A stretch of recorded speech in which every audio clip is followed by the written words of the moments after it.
Is UT being cautious or hasty? I'm Lexi Amarez. Find out why UT decided to have another virtual commencement. 50K in student debt relief? I'm Michael Sandlin, and I'll tell you why President Biden says no. Gun violence and how it affects the community, it's a huge cause. The city of Toledo has called on a well-known football player, but will his game plan to combat gun violence work? Your news in 10 minutes starts now. Welcome to UT 10 News. I'm Kate Pence. And I'm Michael Sandlin. Those stories in a moment, but first, the student debt debate continues. And if you're hoping the government will forgive all of your student loans, think again. At a CNN town hall, President Biden said he would not sign an executive order for $50,000 in student debt relief, saying $10,000 would be more appropriate, and he wants Congress to pass the plan. For a lot of people, $10,000 is the bulk of the debt that they have left to pay, but it also doesn't look like you're forgiving a bunch of debt for doctors or people who took a lot of debt out to get an MBA and are making a lot of money.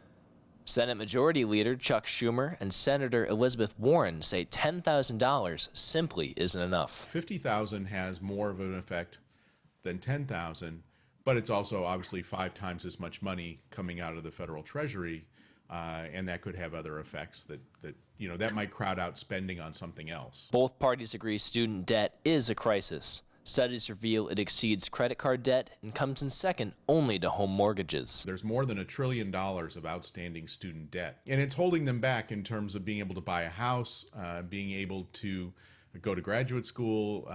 Maybe it's affecting, what they can do with their kids. And so that debt is really a big burden. However, over the weekend, the Democrat-controlled House passed their $1.9 trillion stimulus bill, dubbed the American Rescue Plan. But student debt relief wasn't on it.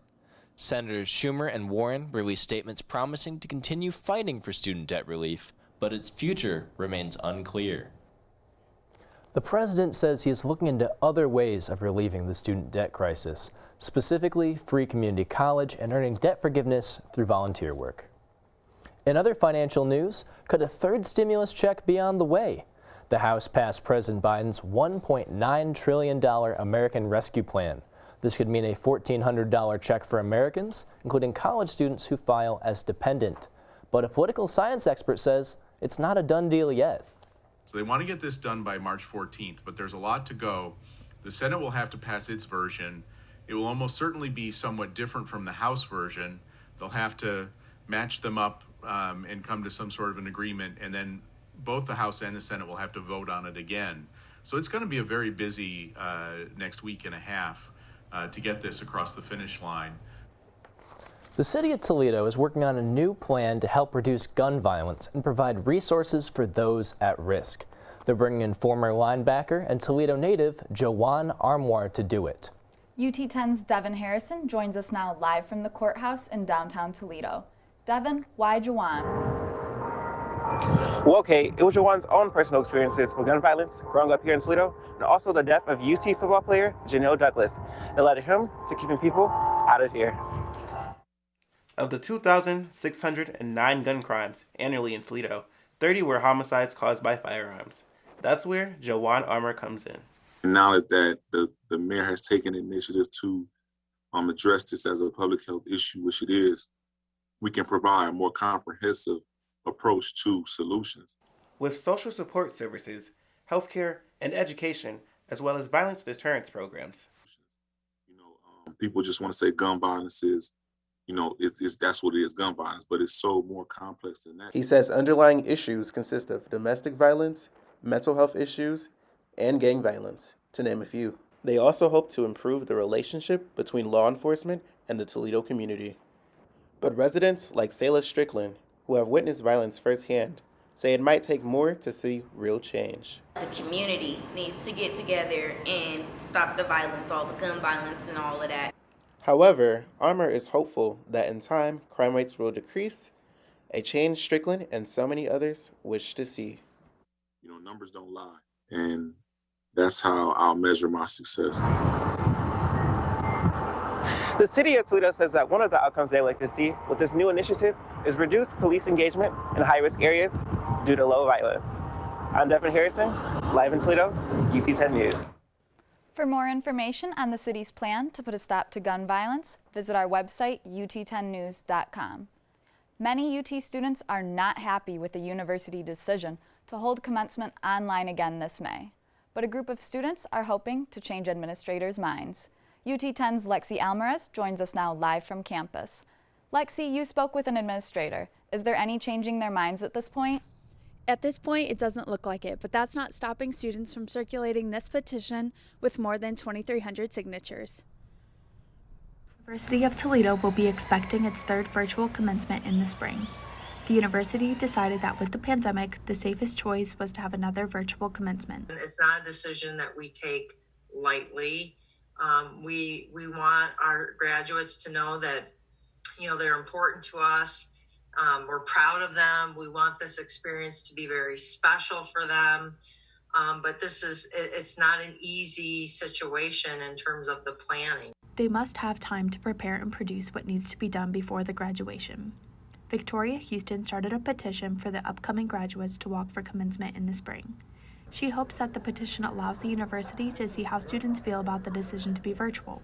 With the athletes being able to have their events, Houston thinks that the academic achievement should be recognized by being in person. Every student dreams of walking across the stage, so for that to be taken away from us, while I get COVID is very, COVID has done its damage, but I feel like some considerations can be made to allow for us to still walk across the stage.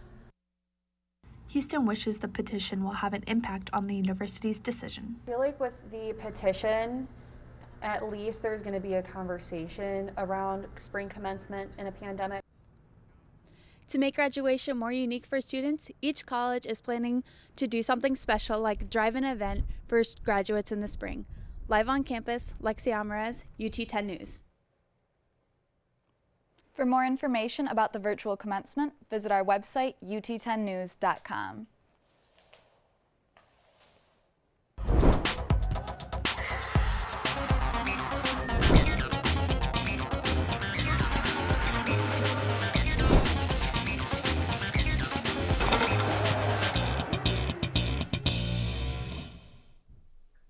I'm Normandy Burrell, and this is your UT10 Sports Report. Last night, the Rocket women traveled to Kalamazoo to take on the Western Michigan Broncos. The Rockets had an early start with Soleil Barnes knocking down a three, giving Toledo a 10-point lead. Quenisha Lockett, Toledo's leading scorer, had another extraordinary game, scoring 30 points. The Rockets were on fire from outside the arc as Sammy McConowitz hit one from long distance.